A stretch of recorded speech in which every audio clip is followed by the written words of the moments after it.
This is the fourth of 5 special mini podcasts from Digital DJ Tips, the world's leading online DJ school.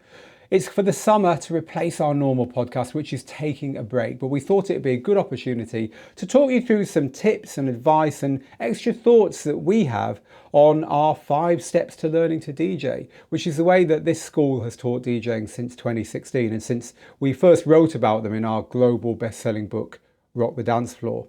In 2024, the book was reissued in a second edition, which has now gone on to also be a global bestseller. And the course that we have that mirrors the book also has been refreshed and renewed for 2024. So these are really the front of mind for us and for our students. And we thought it'd be nice while the main podcast was taking a break to just record some quick 10 or 15 minute mini podcasts talking about each of these 5 steps. We've actually reached number 4, and the 4th of our 5 steps is performing.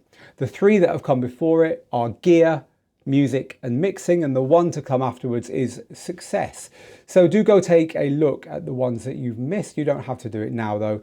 It doesn't have to be followed in order, not at all. But I wanted to talk today about a few thoughts based around a couple of things which have become very obvious in recent years. As DJing has grown up and as the DJs that do this have also grown up, DJs now range in age from, early teens all the way up to retirement age and way past. The opportunities to DJ, the places it's being done and the people it's being done to and for have also broadened and have also changed, which just means more opportunities. In other words, DJing is bigger than the club. But I wanted to share with you today this idea that DJing is something which doesn't have to be done in real life, in other words, in front of other people physically. It doesn't have to be done in real time. And it doesn't actually have to involve anyone else at all. Let's talk about those 3 things in order then. And bearing in mind that it is important to deliver a product as a DJ. It is important to deliver a finished DJ set or DJ performance regularly, because otherwise you're just playing at this. So do bear that in mind. That's why we're talking about the fact that the ways you can do this has broadened so much, which of course means it's much more accessible to lots of people. So what if you can't or don't want to leave your home to DJ? There are lots of reasons why that might be the case. Of course, lockdown forced it on all of us, but it also leveled the playing field for DJs who, for whatever reason, mental health or physical disability or just not wanting to, didn't want to leave their homes to DJ. And what's happened in recent years is that the idea that you can live stream your DJ sets has really taken hold, and it hasn't gone away. It's cheap and simple now to be able to set up from your home a live stream to the world where you are engaging an audience that you couldn't reach any other way with your DJing. No need to leave home, a real DJ performance. So it's something we have a whole course about, Digital DJ Tips, but in short, you can get a channel on Twitch, which is a gaming platform, but it's become also a DJ platform. In fact, they've just legalized DJing on Twitch. It never was, it was kind of tolerated. And you can find an audience for whatever you want to do. So whether your music is mainstream or it's something that really it's quite difficult to find an audience for in your town, that might be another reason you're doing it, because there just wouldn't be the audience where you live. If you can find that one person in every town that likes what you do, suddenly you've got a nice big audience. And even if you want to hide your identity for whatever of any myriad reasons, that's all possible if you're live streaming your DJ sets.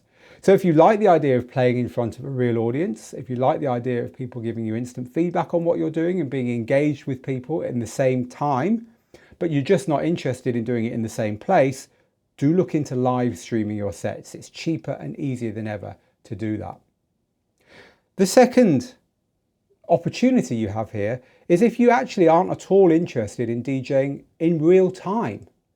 That doesn't interest you either, because you could record your live stream, in other words, set up all the same DJ gear and just record what you do and then share that video.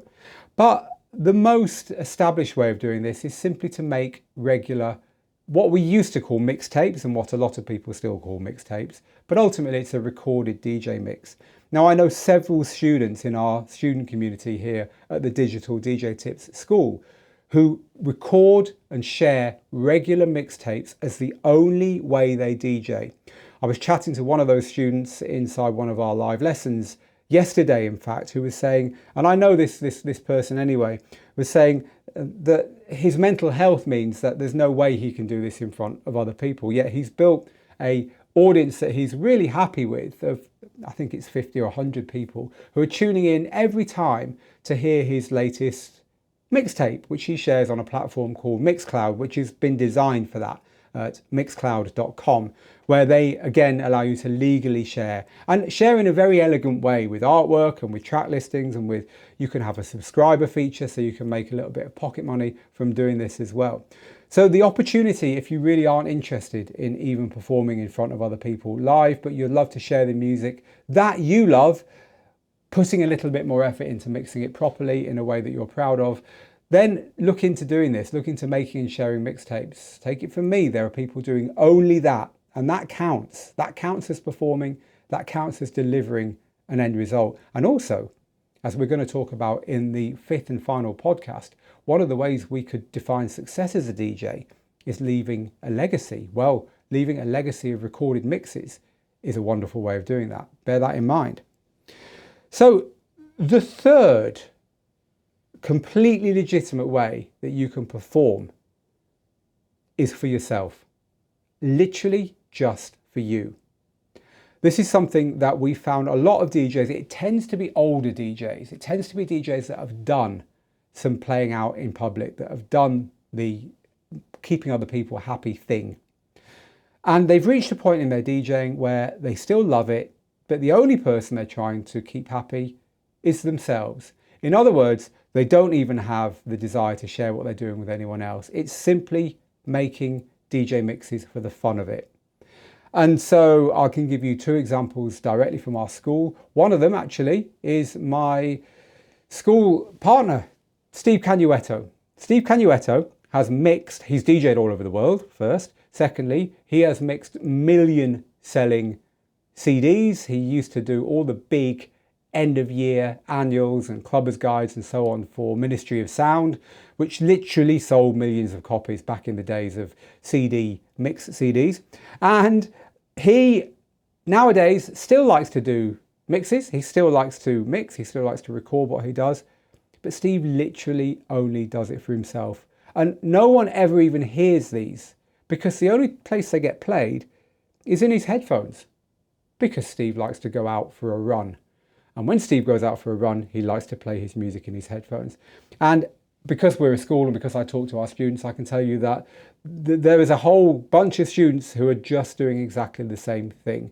So, you know, that could be you as well. It could be that you simply want to mix for yourself. So be like one of our students, be like Steve. Just deliver the product. That's the important thing when it comes to performing. You have to perform. You have to say, I've finished, and here it is. And even if it's only you hearing it. Now, we talked about this a little bit earlier in this little mini series. One of the beauties of recording your DJ sets is that you get to hear them how they really are. Because when you're actually mixing it, you're not hearing it how it really is, because you're too engaged in what you're doing. It's impossible to be two people. It's impossible to float above yourself and listen to what you're doing as a listener would hear it when you're doing it. So if you record it and listen to it, it's, in a way, it's the same as having an audience, because you are now criticizing, and I don't mean that in a bad way, I just mean in the way that any listener would criticize. You are criticizing good, bad, enjoying, not enjoying, boring, great, that kind of thing. Your own DJing. So you're your own audience. And as long as you've got an audience, and as long as you've got a feedback loop, even if it's only the listener version of you feeding back to the DJ version of you, or the DJ version of you thinking about the listener version of you. In other words, I'm doing this mix. I know I'm going to be listening to it next weekend when I go out and do this, or when I go on my long journey in the car, or when I go for my run or my bike ride or whatever. And so therefore, I think it would be good if I did it like this or like that. Then you've still got the feedback loop that you get from the other two ways we've discussed as well. Or indeed that you would get from playing a traditional gig in a club or in a festival. It all counts. So I'm going to leave you with this idea. If you're currently, as most DJs are, playing out sometimes to other people, why not try doing a live stream or doing a mix tape, a DJ mix, and sharing that online? If you're only doing one of the others, why not pick one of the ones you're not doing And if you have never played in public, but you've been diligent and clever enough to actually realize how important it is to deliver an end product, so you have been doing mixtapes, you have been doing live streams maybe, look, maybe do consider every now and then finding a place to play in public, because it is a lot bigger than just playing in clubs nowadays. And whether it's playing a family event where families can come along bringing everyone with them, or whether it's playing a babysitter friendly party where you start at 7 o'clock and end at 10:30, so that your crowd, who are all the same age as you, can get home and let the babysitter go home at 11 o'clock on a weeknight. Think outside the box. There could just be ways that you can perform that you haven't thought of, which should fit you, the music you want to play, and the people you want to play it to in a way that is completely new in the town you live in. Think a little bit harder about performing, and however you do it, try to do it, because performing is one of the important steps in becoming a successful DJ.